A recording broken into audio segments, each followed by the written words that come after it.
po sengi to salango na ndeti na kati ya synthèse moko boye na koloba ke choléra to yebi yango banda kala ekotaki na mboka na biso na 1973 banda ekotaka elongwa jamais etikala kaka de temps en temps ezozonga kaka mais ba province oyo ezalaki na mbula ezali ba province ya est ezalaki Nord Kivu, Sud Kivu, Tanganyika, Lualaba, Okatanga. Nde esika choléra ezalaki mbula na mbula. Mais ezalaki mingi penzate et puis ezalaki koboma pe mingi te. Mais de temps en temps, okomona ebimi, ebomi, pe ezongi susu. Ebimi, ebomi, pe ezongi susu. Na 2023, tokomaki ti na 50 000 cas ya choléra. Pona koloba ke eyaka mais ceux qui te sali réponse malamu ekendaka mais ici la kate na mboka na biso ba plan ezali pona kosi sango maintenant tosi sango te banda 1973 choléra oyo te yokozwa sikoyo oyo ezotambola bisika nyonso euti na ba inondation oyo touti kozwa ba mai oyo etondaki bisika nyonso nde bokona wana euti na est ebandi koya côté ya ouest mutu yambo yaki nango ezaki policier moko autaki kuna na esika bato baza déplacer akomaki awa nde yaki nango mais pona kozwa bokono wana makambo oyo to esengeli toyeba ezali ke bokono wana ezouta na mai ya salite soki omeli mai ya salite oyo eza na microbe wana soki olambi na mai wana me otokisi mingi te soki osokoli maboko na mai wana oyebi très bien que mai wana ezali propre te okozwa choléra ya mibale hygiène ya maboko soki okei na toilette il faut osokola maboko so okutani na bato ebele na nzela sokola maboko parce que oyebi te nani akozala asimbi mutu oyo azaki nango ya misato wana ezali ndenge nini ya kosala soki omoni basigne yango eza nini eza mibale eza mingi te eza mibale pulupulu na kosanza soki oza na pulupulu koloba te eza typhoïde koloba te eza eloko boye kenda kokutana na munganga na centre ya santé ya liboso po ya yebisa yo oyo ezali typhoïde oyo eza eloko mosusu mais soki ezali choléra il faut babanda kosoigner yo mbala moko pamba te choléra ezoboma noki okosala pulupulu moko mai ezobima ezokangama te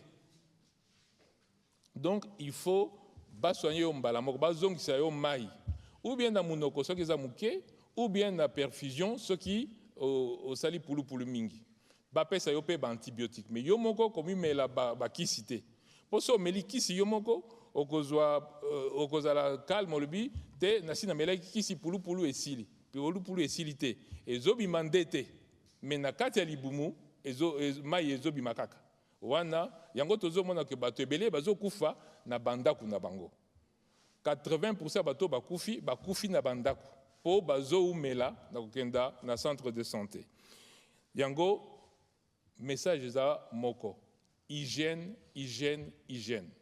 mai ya kotokisa ou bien mai oyo esengeli komela po ezali déjà babongisi yango mpona komela ezali soki osokoli fruits légumes eh ben zala sûr que osokoli yango na mai ya malamu bato oyo baza pembeni ya bamai rivière soki ozosala besoin na yo na mai pe mai wana osokoli mwana pe mai wana olambi nango pe mai wana osokoli maboko oza na risque mingi ya kozwa choléra donc message yango wana hygiène na mai ya propre hygiène na mai ya propre sikoyo otuni différence ya choléra mpox na covid d'abord na biso baminganga tobenga bamaladi wana bamaladi infectieuse maladie infectieuse elingi koloba ke euti na mutu songolo ekei na mutu mususu donc ezosala transmission toutes les maladies infectieuses le moyen de les éviter c'est d'éviter la transmission oyo eza transmise na mai il faut mai ezala propre oyo eza transmise na maboko il faut maboko ezala propre oyo eza transmise na kosu il faut qu'on ait un masque. Toutes les maladies infectieuses sont des maladies transmissibles. Donc il faut éviter la transmission pour la cause angoté. Et donc, Covid, par exemple, ils allaient transmises par kosu-kosu. C'est pour cela qu'il fallait qu'on ait un masque. Choléra, ils allaient transmises par bamaï, il y a saleté. Donc, il faut maïs à la propre. Mpox, ils allaient transmises dans contact na mutu oyo parce que on a les autres bambouma, na bambouma, on a bamaï, ils allaient contact des autres transmises. Donc, il faut éviter contact na mutu oyo azobela. Ministre. Ok, alors. D'abord, par rapport à la première question, est-ce qu'il y a risque de propagation en dehors de notre pays? Peut-être que je ne l'ai pas dit, mais le choléra, la situation dans laquelle nous sommes aujourd'hui, c'est une situation régionale, ce n'est pas le Congo seulement. C'est une situation régionale. D'ailleurs, il y a un peu plus d'un mois, le président de la République et plusieurs autres présidents, on a fait une réunion pour alerter tous les pays qui étaient déjà touchés.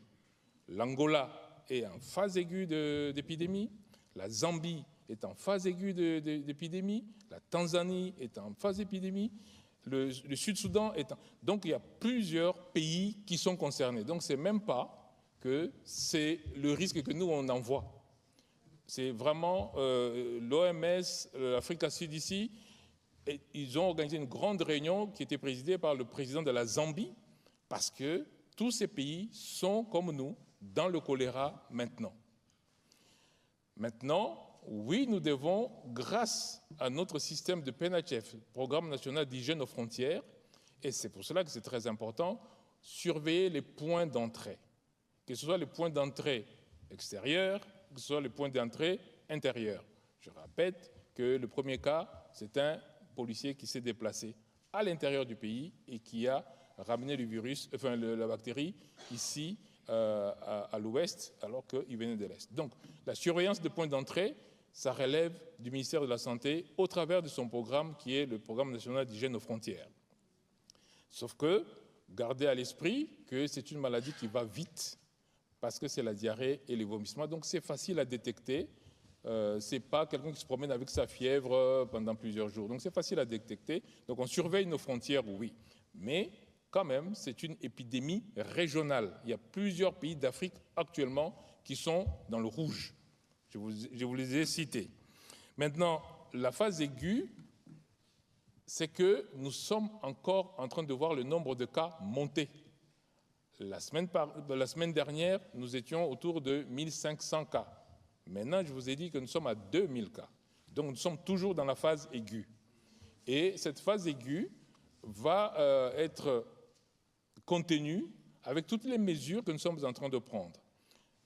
Et surtout la sensibilisation, et c'est pour ça que je remercie le ministre de la Communication de nous donner cette opportunité, pour que les gens comprennent ce qu'ils doivent faire pour éviter de se contaminer.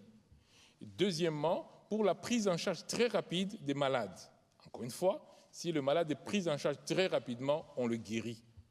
Ce n'est pas le VIH, ce n'est pas une maladie qu'on a attrapée, maintenant c'est bon. Si on est pris en charge rapidement, on est soigné et on est guéri. Et je répète qu'on a des kits de traitement pour tous les malades. Pour tous les malades, et on va encore en avoir d'autres. Maintenant, le changement climatique, la politique d'assainissement, on ne va pas entrer dans les grandes phrases de politique d'assainissement maintenant. Tout ce que je peux dire maintenant, c'est que pour l'instant, sauvons d'abord les malades. Sauvons les malades, et c'est notre rôle à nous pour que quand on va faire finalement une bonne politique d'assainissement, quand on va curer toutes les rivières, quand on va avoir le contrôle du niveau de la mer, eh bien, qu'on puisse être dans un environnement plus satisfaisant. Voilà, merci. Et les plaidoyers de M. Alors maintenant, pour les milieux carcéraux, nous surveillons tous les endroits de regroupement. Nous surveillons tous les endroits de regroupement. Ce que je n'ai pas dit ici et qui est important aussi à dire, c'est que cette maladie a une vaccination. Sauf que nous étions dans une vaccination tournée vers les provinces